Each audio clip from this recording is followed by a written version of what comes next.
आइए, सुनिए, देखिए, समझिए सनातन सत्य। जैसी दृष्टि वैसी सृष्टि, दृष्टि विज्ञान। कुदरत, कुदरती रचना एवं कुदरत के कानून से शाश्वत सुख की प्राप्ति। जोधपुर के परम पूज्य महात्मा उपासक प्रोफेसर डॉक्टर सोहन राज तातेड़ के निर्देशन में सनातन सत्य। जैसी दृष्टि वैसी सृष्टि, दृष्टि विज्ञान।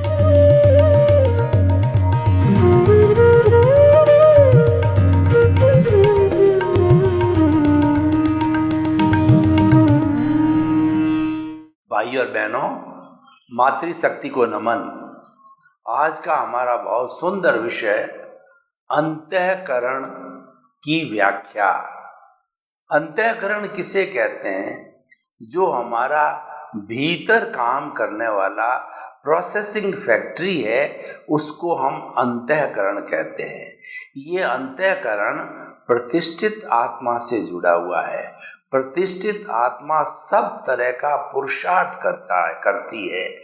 हमारी जो मूल स्वरूप की जो आत्मा है, जो कि एकदम मुक्त अवस्था में ही है, लेकिन इस मिश्र चेतन अज्ञान ने उसको जकड़े रखा है, तो वह अक्रिया है, वह कुछ नहीं करती है। लेकिन उसकी प्रेजेंस बिना भी कुछ नहीं होता है। चेतन तत्व करता भी कुछ नहीं है, प्रेजेंस बिना भी कुछ नहीं होता है। अगर चेतन तत्व को इस शरीर में से निकाल दिया जाए या निकल जाए तो ये जड़वत हो जाता है, उसको जला दिया जाता है। अतः मोस्ट इम्पॉर्टेंस है वो चेतन तत्व की है, आत्मा की है। लेकिन जितना भी एग्जीक्यूशन वर्क है, जितना भी कार्य करने का प्रोसेसिंग का वर्क है, वो सारा प्रतिष्ठित आत्मा करती है। उस प्रतिष्ठित आत्मा का एक अंग है, वो अंतःकरण है। और प्रतिष्ठित आत्मा को भी हम अंतःकरण कह सकते हैं। अंतःकरण मन, बुद्धि, चित्त और अहंकार, चार अवयवों से, चार कंपोनेंट से, चार घटकों से बना हुआ है। तो इन पहले घटकों को अच्छी तरह से समझना जरूरी है। मन वह होता है जो चिंतन करता है। मनन के पहले और मनन के बाद मन नहीं होता, केवल मनन के समय ही मन होता है। मन को पैदा किया जाता है। मन एक टेम्परेरी तत्व है, मन एक नौकर है, मन पौद्गलिक है और चित्त है वो मालिक है। लेकिन सब दोष बेचारे मन को दिया जाता है, क्योंकि मन सबसे पहले काम आता है, सबसे आगे मन आता है। जैसे कि पुराने जमाने के अंदर हमारी ये वर्तमान की टेलीफोन या पोस्ट की व्यवस्था नहीं थी, तो एक दूत या हरकारा जो है वह संदेश लेकर के एक राजा का संदेश दूसरे राजा तक पहुंचाता था, वह दूत कहलाता था। तो जब राजा उसको पढ़ता था और कोई अप्रिय बात होती थी, तो राजकुमार या राजा उस दूत को मारने तक को तैयार हो जाते थे। परंतु सभी राजाओं के बीच में ये संधि थी कि दूत तो बेचारा पोस्टमैन है, हरकारा है, उसकी कोई गलती नहीं, तो उसके साथ न तो कोई दुर्व्यवहार करेगा न उसको मारेगा, कि उसकी कोई गलती नहीं है। वो तो पोस्टमैन है, पोस्टमैन तो डिलीवरी करता है। अब देखिए, पोस्टमैन ने आपको लिफाफा लाके दिया, उसके अंदर 50,000 का चेक या ड्राफ्ट भी हो सकता है, या 50,000 भरने का नोटिस भी आ सकता है। तो ये गलती पोस्टमैन की कहाँ है? हम 7.8 अरब की जनसंख्या के सभी लोग पोस्टमैन हैं। कैसे पोस्टमैन हैं कि वो कर्मों की डिलीवरी करते हैं। इनमें से एक्स नाम का व्यक्ति, जिसके कि कर्म का उदय और प्रारब्ध आया हुआ है, तो उदय को और प्रारब्ध को पूरा करने के लिए जो है किसी न किसी निमित्त की आवश्यकता होती है। तो संजोग वाई नाम के व्यक्ति को एक्स नाम के व्यक्ति के पास में लाके खड़ा कर देती है, तो डिलीवरी हो गई। दोनों की, एक ने कर्म भुगत लिए उसको एनओसी दे दी और एक ने भुगता दिए, दोनों चाहिएगा, उपादान भी चाहिएगा, निमित्त भी चाहिएगा, तब काम बनेगा।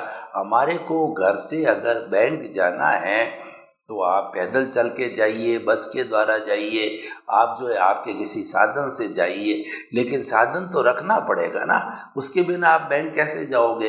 तो इसीलिए क्या है कि वो हमारा उपादान बैंक जाना, निमित्त के लिए साधन की आवश्यकता होती है। तो दोनों मिलने से कोई भी संजोग पूरा होता है और काम होता है। तो भाई और बहनों, मन के दो काम हैं। मन जो है, एक तो क्या है, वर्तमान काल का चिंतन करता है, जैसे कि चिंतन पूर्वक मैं एक एक शब्द बोल रहा हूँ, ये वर्तमान का चिंतन हो गया। और कभी व्यक्ति को भूतकाल में जाना पड़ता है स्मृति करने के लिए कि मैं 10 साल का था जब मैं मेरे नानी के घर रहता था, वहीं पढ़ता था, तो ये हम भूतकाल में चले गए। और भविष्य काल के अंदर कि अभी 5 साल के बाद में मुझे ये मकान पूरा करना है, ये प्रोजेक्ट पूरा करना है, बाल बच्चों की शादी करनी है। हम जो प्लानिंग का भाग होता है वो भविष्य काल के अंदर होता है, तो भविष्य काल में भी जाना पड़ता है। ये सारा जाने वाला, विचार करने वाला मन है। एक काम तो मन का ये हो गया। मन क्या है कि दूसरा मैनेजर का भी काम करता है कि ये जो सारे जो विचार आए, जिसको कि हम पैम्पलेट बोलते हैं, इन पैम्पलेट को वो बुद्धि तक को देता है। तो मैनेजर का काम भी करता है बुद्धि तक पहुंचाना। जितने भी विचार आए, पैम्पलेट्स आए, बुद्धि तक पहुंचाना। पैम्पलेट्स कैसे, उदाहरण तो पर मान लीजिए कि अभी इलेक्शन कभी होने वाले होते हैं, अलग अलग पार्टियों के लोग हैं, अपना अपना फोटो खिंचा करके और अपना अपना जो भी अपना काम का सिस्टम होता है वो लिख करके और हमको पकड़ाते हैं, तो पैम्पलेट हो गया। तो इस पैम्पलेट को देखने वाला मन होता है, इसने पैम्पलेट को बुद्धि को दे दिया। बुद्धि को जो है, 2 तरह की बुद्धि होती है, सद्बुद्धि और कुबुद्धि। बुद्धि हमेशा हमें संसार में भटकाती, ये अच्छा है, ये बुरा है, I like it, I dislike it, ये राग द्वेष में चली जाती है, लाभ हानि दिखाती है, और ये जो है हमारे भेद पैदा करती है। इसलिए सारे जब शब्दों का भेद, एक व्यक्ति की बात दूसरे व्यक्ति की बात को सुने तो जो डिफरेंस नजर आता है, जो भेद नजर आता है, वह सब बुद्धि का खेल होता है, वह शब्दों का खेल होता है।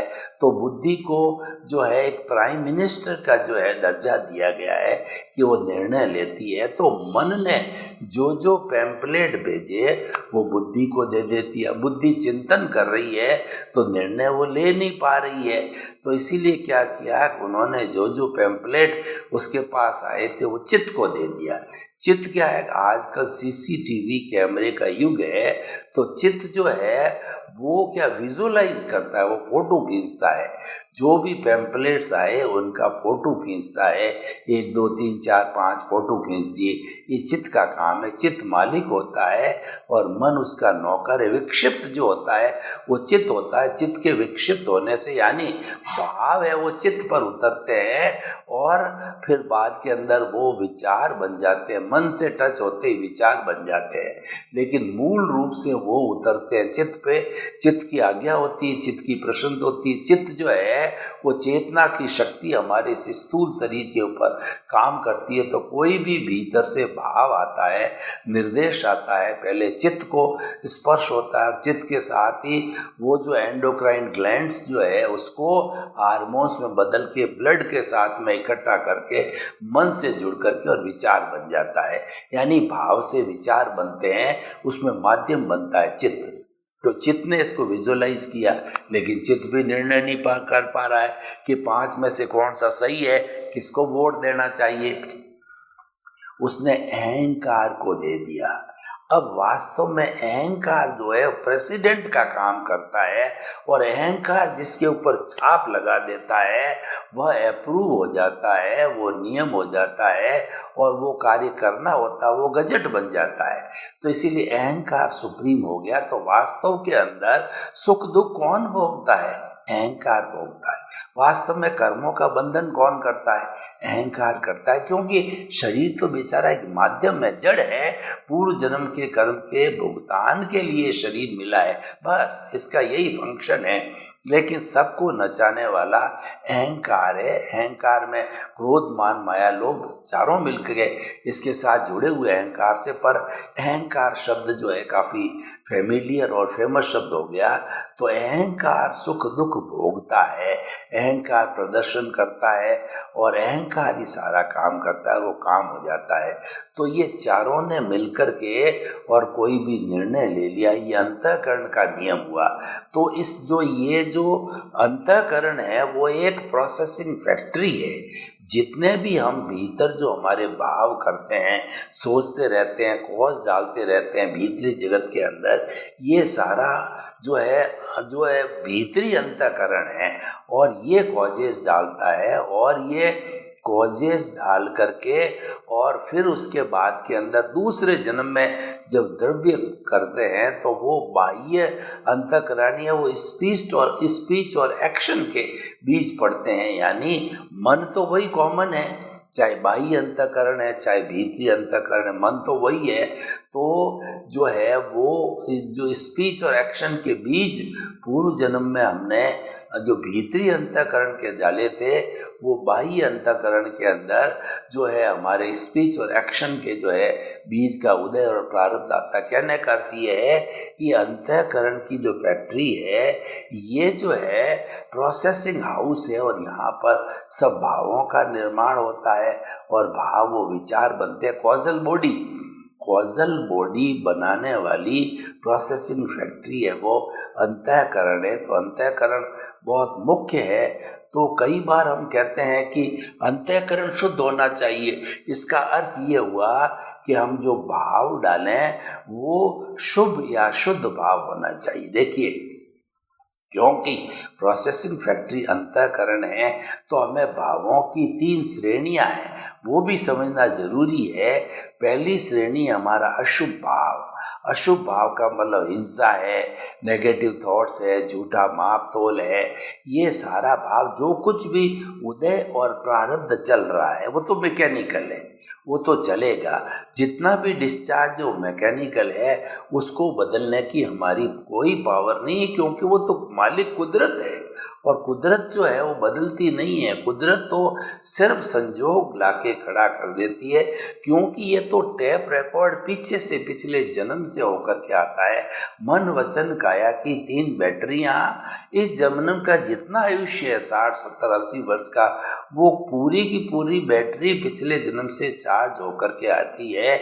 यानी पिछले जन्म के अंदर ही हमारा इस जन्म का जो है पूरा जो है फिल्म बन जाती है और इस जन्म में मात्र वो फिल्म खुलती रहती है। आप कभी थिएटर में गए होंगे तो आपने देखा होगा कि 2-2.5 घंटे की जो फिल्म है वो चलती रहती, जो हम देखते हैं, एंटरटेनमेंट करते हैं। लेकिन जब ये फिल्माई जाती है तो कितना लंबा समय लगता है और वो डायरेक्टर जो है कैमरा मैन को कट कहता है, यानी वो शॉट नहीं जोड़ना है।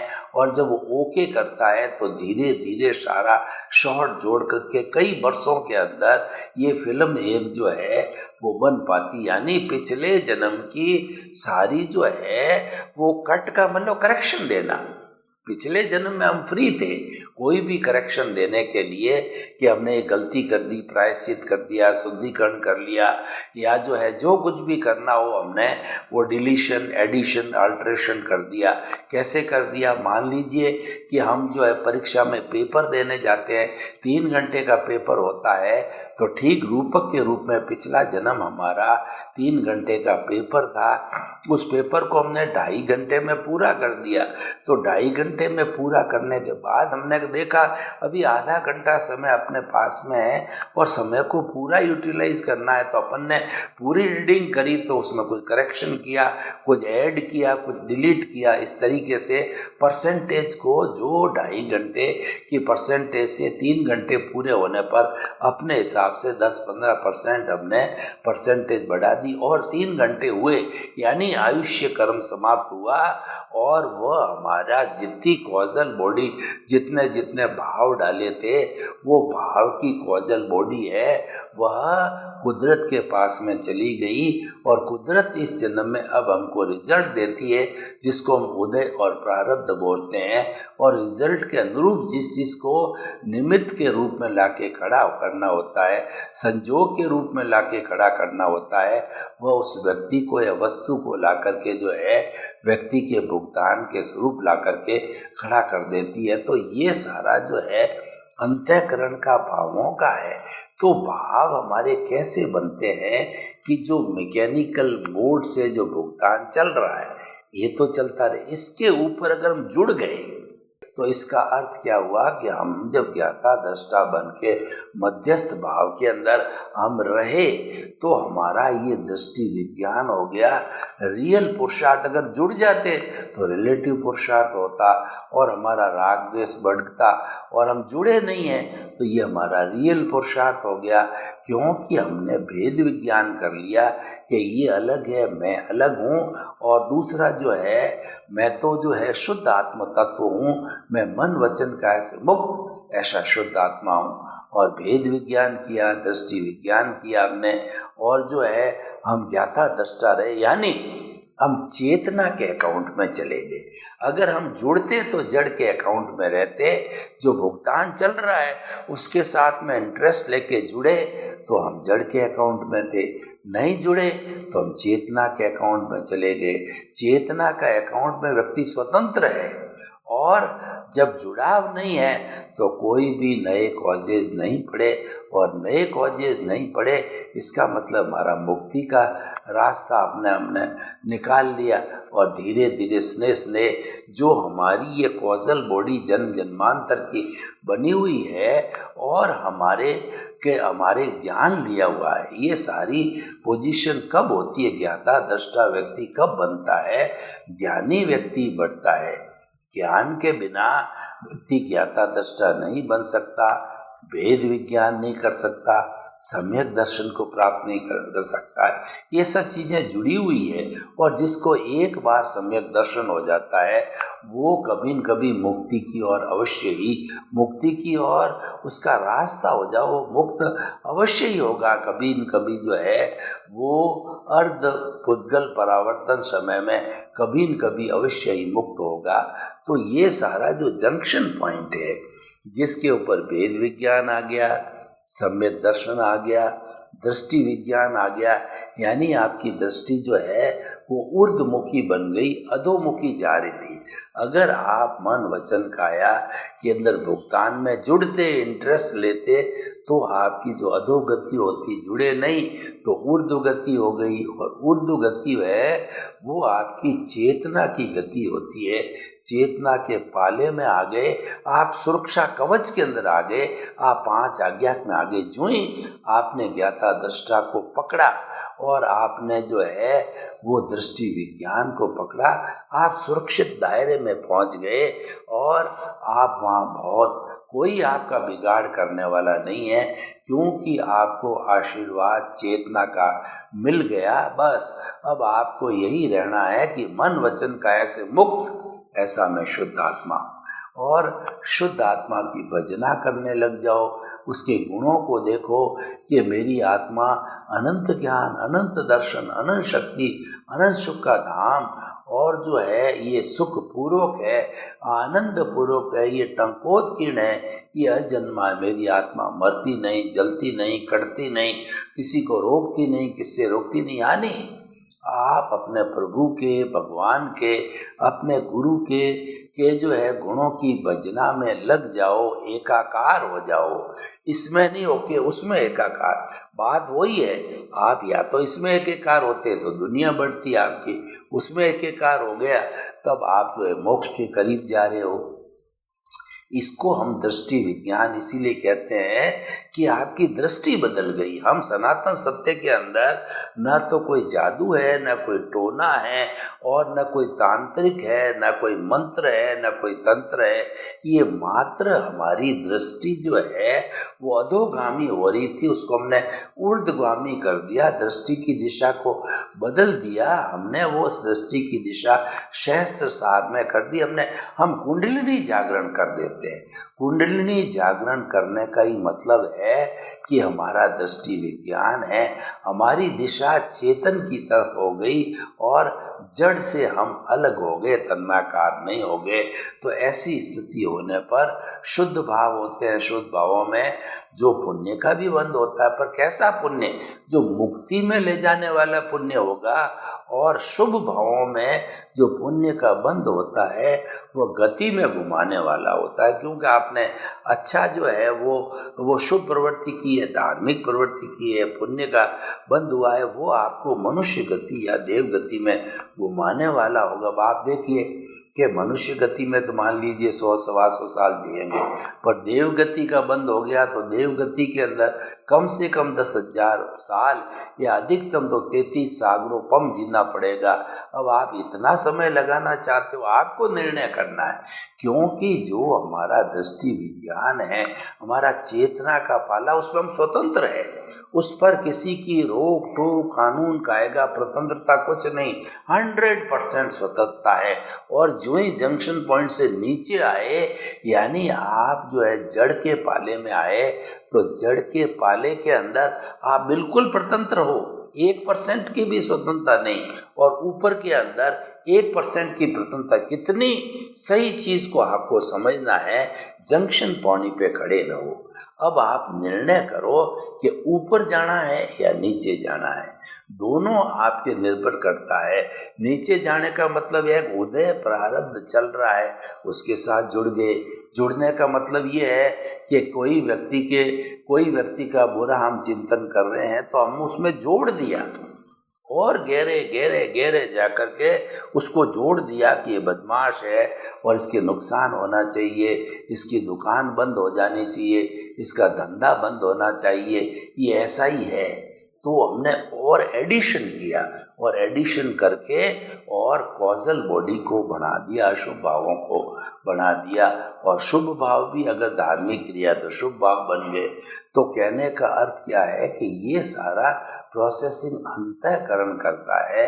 तो अंतःकरण चार्ज भी होता है और डिस्चार्ज भी होता है।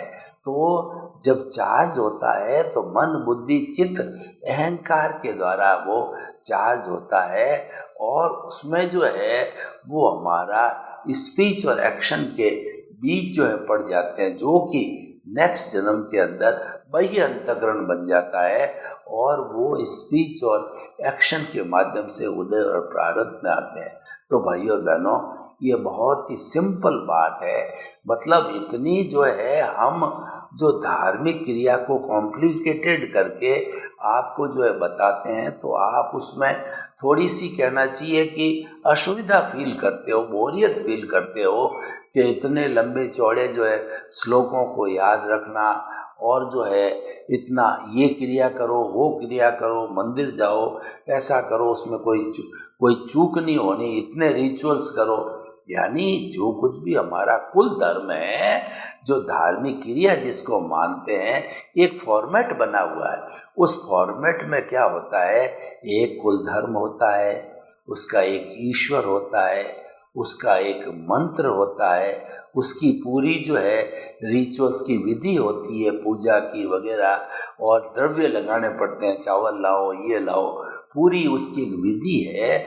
और जो उसके बाद में उसके साधन में उसका मंदिर है, और उसके बाद में उसकी कोई संस्था है, फिर उसका जो है कोई मंत्र है। इन सब चीज़ों को हम फॉर्मेट बोलते हैं, लेकिन हम उस फॉर्मेट से बिल्कुल ऊपर है। हम तो आपको कुदरत से जोड़ते हैं।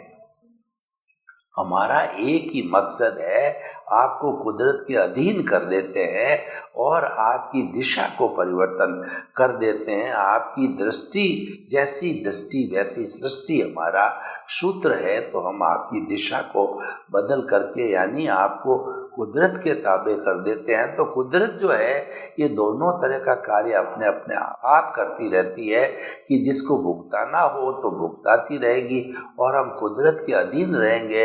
तो और कुदरत के साथ में तो हम जो है उसके साथ साथ में चेतना, अगर देखिए मुख्य क्या होता है कि ये सब बातें कब आती है कि जो व्यक्ति बहिरात्मा होता है उस पर ये चीजें उसके समझ में नहीं आती है। सत्संग किसके समझ में आएगी?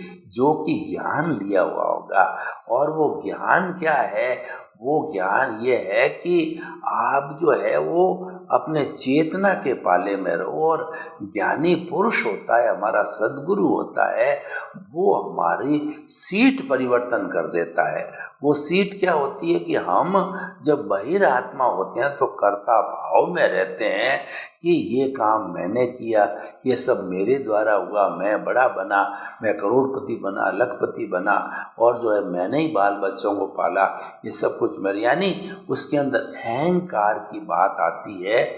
तो वो कर्ता भाव हो जाता है। कर्ता भाव ही कर्म बंधन का कारण है। कर्ता भाव ही राग द्वेष बढ़ाता है। कर्ता भाव ही अहंकार है और कर्ता भाव ही अज्ञान है। तो उससे अलग रहना, उससे विरत रहना है, वो ज्ञान है। तो जहाँ ज्ञान की बात का अर्थ हो गया कि हम जो है चेतना की ओर चले गए, और जहाँ पर हम अज्ञान की बात, कर्ता की बात होती है, वहाँ हम जड़ के साथ में चले गए।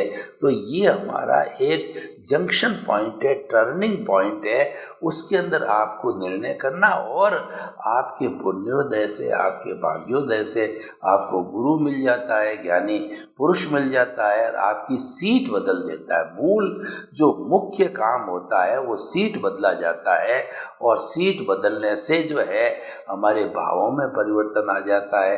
अंतःकरण वही है, लेकिन सीट बदलने पर सारा परिवर्तन हो जाता है। सर्वे भवन्तु सुखिनः सर्वे सन्तु निरामया।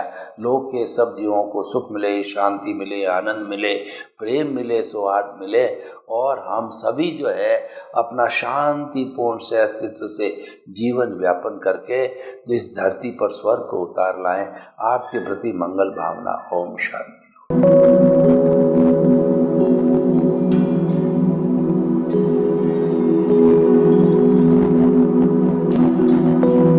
एक ऐसा अंतर्राष्ट्रीय ख्याति प्राप्त मानव जो गुरु प्रेरणा से पिछले 20 वर्षों से वानप्रस्थ जीवन जीते हुए 24 घंटे मानवता की सेवा में संलग्न है। एक ऐसा मानव जो अभी राष्ट्रीय, अंतर्राष्ट्रीय टीवी चैनलों पर 7,500 एपिसोड के माध्यम से सनातन सत्य, आत्मविज्ञान एवं पुनरुत्थान, व्यवहार एवं निश्चय जगत के जीवनोपयोगी विषयों पर हृदय स्पर्शी प्रवचन कर चुका है। उस मानव का नाम है महात्मा उपासक प्रोफेसर डॉक्टर सोहन राज तातेड़। प्रोफेसर तातेड़ द्वारा योग, दर्शन, शिक्षा विषयों पर रचित पीएचडी स्तर के 250 शोध ग्रंथ भारत के 100 प्रतिष्ठित विश्वविद्यालयों में शोधार्थी पढ़ रहे हैं, तथा वे सभी शोध ग्रंथ वहां की सेंट्रल लाइब्रेरियों में उपलब्ध हैं। महात्मा सोहन राज ने अभी तक हजारों स्कूलों, कॉलेजों, विश्वविद्यालयों एवं संस्थाओं में सेमिनार, वर्कशॉप, कैंप लगाकर लाखों विद्यार्थियों को योग, दर्शन, शिक्षा का प्रशिक्षण देकर उन्हें सुसंस्कारित किया।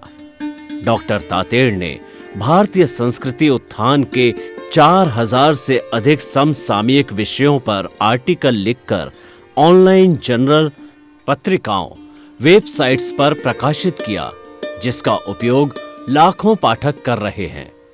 उपासक तातेड़ के 5000 से अधिक आज का सुविचार, आज का शुभ संदेश, आज का मंगल भावना योग आदि चिंतन websites, Twitter, blogger, Facebook, YouTube माध्यमों से लाखों लोग अपना जीवन निर्माण कर रहे हैं। मानवता के मसीहा ऐसे महामानव महात्मा सोहन राज तातेड़ के प्रोफाइल को अभी तक विश्व के 20 लाख दर्शक यूट्यूब पर, 12 लाख गूगल पर एवं लाखों दर्शक फेसबुक, ब्लॉगर, ट्विटर और इंस्टाग्राम पर देख चुके हैं।